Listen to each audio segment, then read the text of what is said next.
At so ayan, hi guys, welcome back sa channel natin. At eto nga ay Elbaf and time skips nga tayo. So tignan natin yung mga nangyari sa time skips na seemingly nangyari din dito kay Elbaf Art. Pero bago tayo magsimula ay paki-follow naman guys. Ayan, ito si Facebook page natin. So para to sa mga may trip sa inyo ng Hunter at trip nyong imanga series to, so paki-check na lang itong si Facebook page natin dahil sinisimulan ko na nga po yan. So yung links nito nandiyan lang kay comment section at saka kay my description. So yun lang naman at simulan na nga natin to. At dito tayo magsisimula sa may Sabaw the Ark muna. So nung sa may Sabaw the Ark ay eto nga nakita natin na nagkahiwa-hiwalay dyan itong Straw Hat Pirates natin. At now, dito sa may Elbaf Ark ay ganyan rin yung nangyari. Sa may pasimula pa lang ay nagkahiwa-hiwalay nga rin dyan ang grupo ng Straw Hat Pirates natin. At maliban pa rito ay dito pa rin sa may Sabaw the Ark ay diba etong si Kuma ay niligtas niya etong grupo ng Straw Hat Pirates natin sa pamamagitan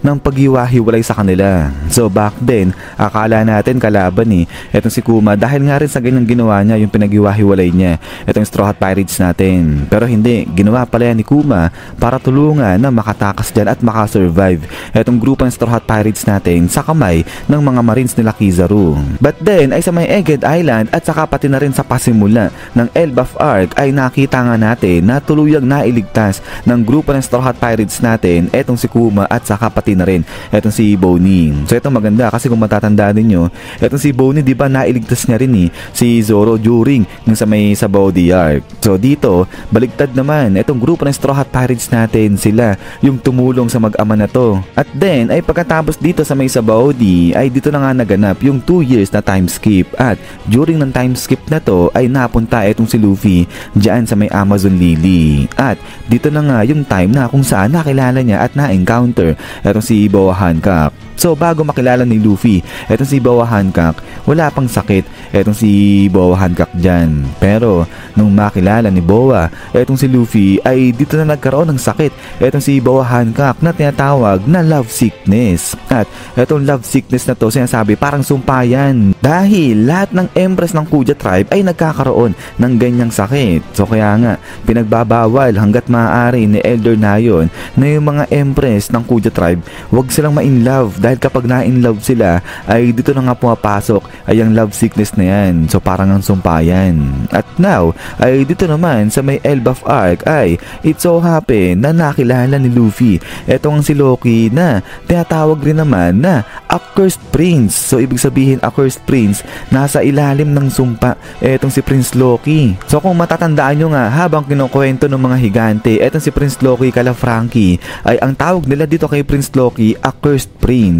So although hindi pinaliwanag dun kung bakit nga sinasabi na Accursed Prince etong si Loki. So hindi natin alam kung bakit under siya ng spell o ng sumpa. But anyways ay ayan yung pagkakapares dito sa nangyari sa time skips at saka sa may Elbaf Ark. Yung mga Royal Highness na nakikilala ni Luffy pareha sila na under sa cursed. But anyways ay maliban pa nga rito ay speaking sa lugar naman na napuntahan ni Luffy during sa time skip ay etong Amazon Lily ay diba lugar yan ng mga warrior na mga babae. At now ay nandito naman sila sa may Elbaf na kung saan etong lugar naman na to ay sinasabi nga na land ng mga warriors din. So parehas mga lugar na kung saan yung mga naninirahan dito ay lahat sila mga laban na laban. But then ay maliban pa nga rito ay punta naman tayo dito na sa time nung sa may Marineford War na. Dahil dito nakita natin na si Luffy nagbigay siya ng mensahe sa mga kasama niya sa pamamagitan ng pagsusulat dito sa may braso niya. At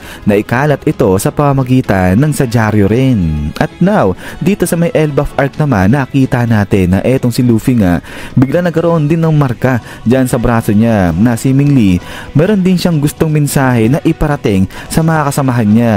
Pero this time ang pinagsuspetsahan naman na may pakana nito ay si Vivi na. So seemingly etong si Vivi ay gusto niyang kontakin etong grupo ng Straw Hat Pirates at meron siyang gustong sabihing mensahe dyan. At same dito sa may Marineford War, ginawa niya yan, ipinakalat niya yan sa pamamagitan din ng dyaryo. So saktong sakto yung pagkakapunta niya dyan kay Big News Morgan. Kasi nga naman wala walang efficient way para makontak itong grupo ng Straw Hat Pirates natin kung hindi sa pamamagitan ng dyaryo. So kaya yan sinasabi na mukhang itong diskarte ni Vivi inspired yan sa ginawang diskarte nito ni Luffy during dito sa may Marineford War. But then ay maliban pa nga dyan ay dito pa rin sa may Marineford ay diba nahuli nga etong si Ace at eto yung sa pasimula ng gera dyan sa may Marineford at ang humuli sa kanya si Blackbeard. So now, dito sa kabilang banda ay parang ganyan rin yung nangyari kay Garp na huli nga rin siya dito at eto naman ay bago yung sa pasimula sa may Elbaf Arc. At ang interesting dito dahil ang humuli nga dito kay Garp ay yung grupo rin ni Blackbeard. So parehas bago magsimula yung malaking gera ay nahuli muna etong dalawang bigating characters na nga na to. Pero dahil nga dyan ay di ba kung matatandaan ninyo etong si Ace napatay siya during sa may Marineford War. Kaya maraming theories yung naglalabasan ngayon na etong si Garp possible na ganyan rin yung mangyari sa kanya. Mamatay siya during naman ng sa may Final War. So ayan, speaking sa mga theories and predictions na pwedeng maganap dyan kay Ragnarok o sa Elbaf Arc ay balikan nga muna natin dito etong si Luffy at saka nga si Silvers Rayleigh. So eto nga, nakilala na ni Luffy etong right-handed man ni Gold Roger. At now dito sa may Elbaf Arc nakita nga natin etong misteryosong lalaki na to. So dito ay alam niya na yung theory patungkol dyan na sinasabi na possible na baka si Gaban naman yan. So dito so far hindi pa naman natin alam talaga kung sino itong misteryosong karakter na to na akala mo talagang inaabangan itong pagdating dyan nila Straw Hat Luffy. Pero mukhang mataas-taas ang chance niya na ang makakita sa misteryosong karakter na to ay kung hindi yung grupo nila Zoro ay yung grupo muna nila Robin. So hindi kasama si Luffy kasi nandoon siya kay Prince Loki. But then ay pagkatapos nga nito is yan guys, so hanggang dito lang muna itong video natin patungkol sa mga nangyari dyan kay Timeskip at saka sa parang nangyari na nga rin dito kay Elbaf. So napaka-interesting talaga na balikan yung mga timeskips na yan yung mga nakalipas na events. Lalo na kung trip nyo na mag-predict ganyan o gusto nyong malaman kung ano yung mga possible na events na pwede mangyari dito kay Elbaf Arc ay ayan, pwede nyo na balikan yung mga previous nga na mga nangyari. Kasi usually ganyan yung ganito, yung nauulit ba kung ano yung mga nangyari dati na eksena, may kita ulit dito yan kay Elbaf Arc. So usually kasi yung iba ganyan yung ginagawa nila kapag gusto nila mag-predict ang pinagbabasihan nila yung mga previous events na naganap na nga. But anyways, ayan nga guys, bago tayo matapos ay pa-follow naman itong si Facebook page natin, ayan. So para nga ito sa mga trip sa inyo na yung manga series, ito si Hunter natin, so nabubulo na naman ako. Pero ayan, yung links nito nandiyan lang sa may comment section at saka kay description. So yun lang naman guys, at ulit ay maraming salamat sa panonood dito kay One Piece natin. So lagi mag-ingat, God bless nyo lahat at kita-kits tayo ulit.